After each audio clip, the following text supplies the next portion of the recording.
Hi everyone, I'm glad you made it all the way to mirrors and lenses. This is going to be fun. Hopefully you guys are going to learn some really interesting stuff today. If you already knew it, that's awesome. I would be actually super impressed if you already know this stuff. First of all, I would like to talk about things we see every day around us and we maybe don't think of as mirrors. For instance, a satellite uplink system is actually just a giant mirror. It's not the kind of mirror we think of because it doesn't look shiny. We also receive microwave signal into our home through a dish, a much smaller dish, and that signal is part of the spectrum of electromagnetic radiation.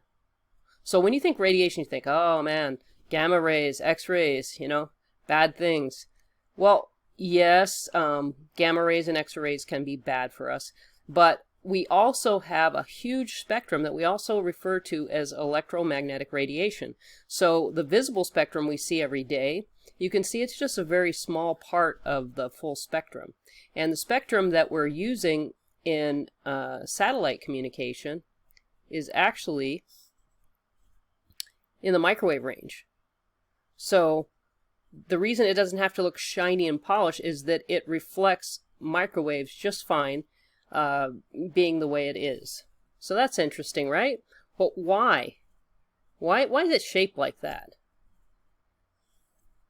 Well, if you see the arrows that it's showing here for the uplink, the signal is traveling straight up this way, bouncing down, hitting off and reflecting straight forward.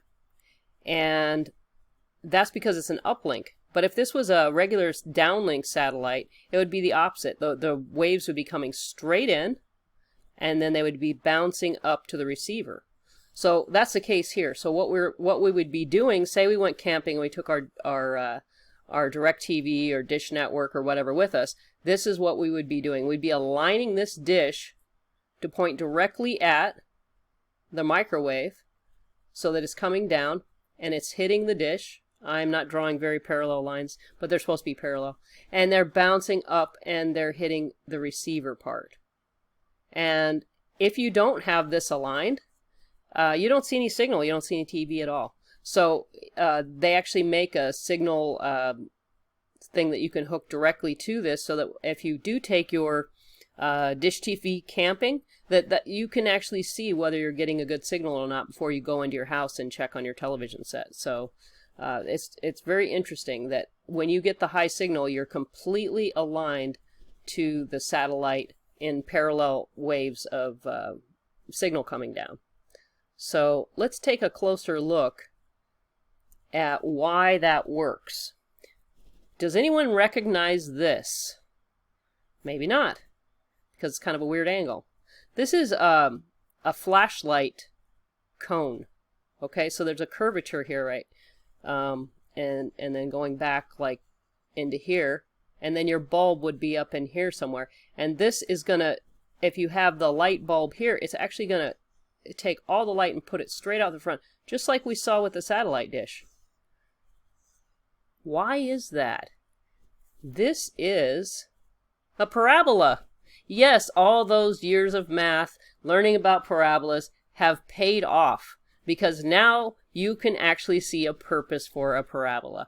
So the focal point of a parabola, I'm sure you've had to solve for in math class before, is the exact focal point of signals that can be received into your satellite dish and often doesn't look quite like a full parabola. And the reason is the satellite dish can actually be approximated with a large sphere, a piece of a sphere. So if we just cut off and look at this part of a parabola, it's a good approximation of that is a sphere. Most dishes are actually real true parabolas because they want to get the maximum signal possible. But if you cut off just this part down here, maybe even further down like that, it looks a lot like just a little tiny portion of a sphere. So when you start looking at small spherical mirrors, they're a great approximation of a parabola. So you actually do have a beautiful focal point, like you see here. Now that focal point is usually shown as F, capital F. The focal length, the distance between the surface of the mirror and to the focal point is a lowercase f. So this is very common, and this is what you're, with lenses and with any kind of mirrors that have a focal point, you will be looking for an uppercase F, meaning the point, and a lowercase f, meaning the distance. So another example of this same exact mirror that we use probably every day, and especially if you're out in a monsoon and something blows into your eye and you want to try and get it out, you're going to be looking at a magnifying lens, right? And so, or a magnifying mirror. So you're going to be looking into the magnifying mirror and trying to get that little speck out of your eye, you know?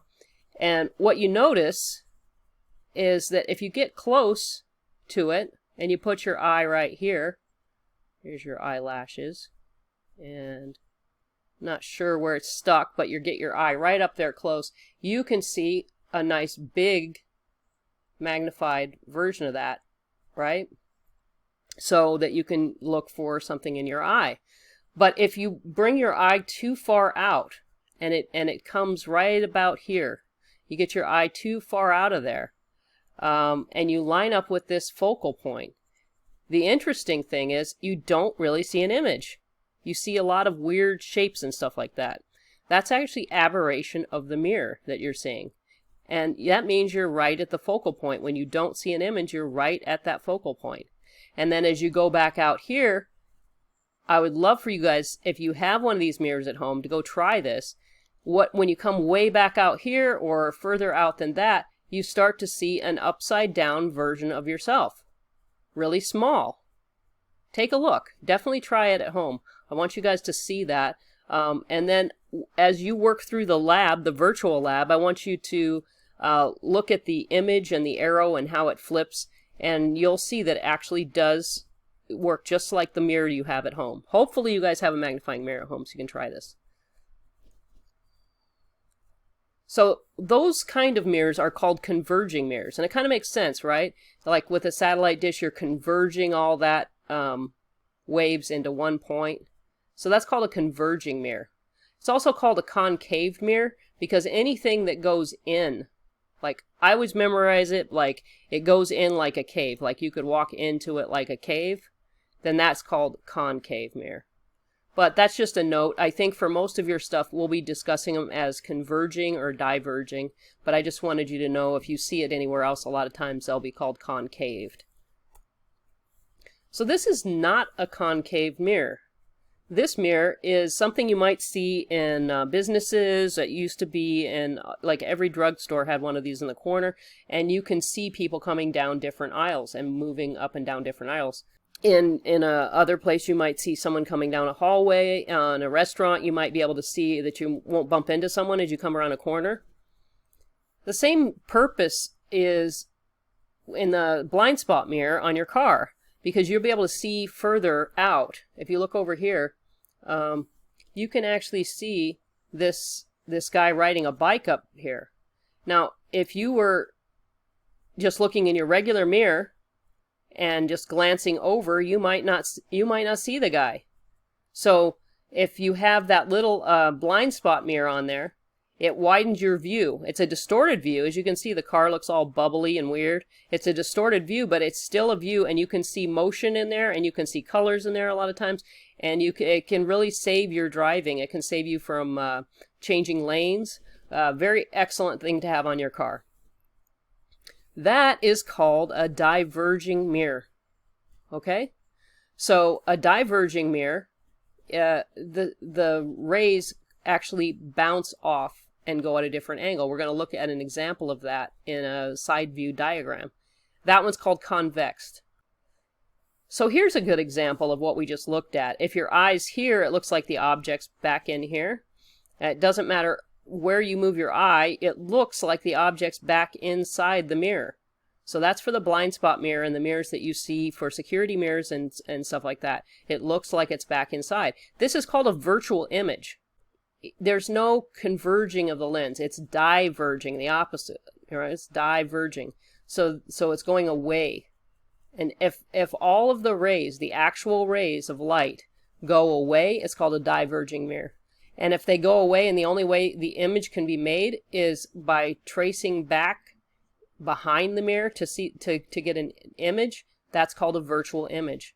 That image cannot be projected on a screen. You could never project an image off of a diverging mirror and project it onto a screen. So that's another way to look at the difference between diverging and, the difference between a virtual image and a real image.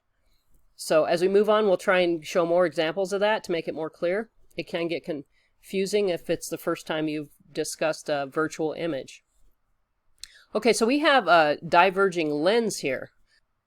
So these lenses can be used to spread a beam out. So then the converging lens is probably the most common thing you've seen. Here's the equations for your notes in case you missed them. Everyone out there, you guys have an awesome rest of the year, have an awesome summer, and those graduating, congratulations.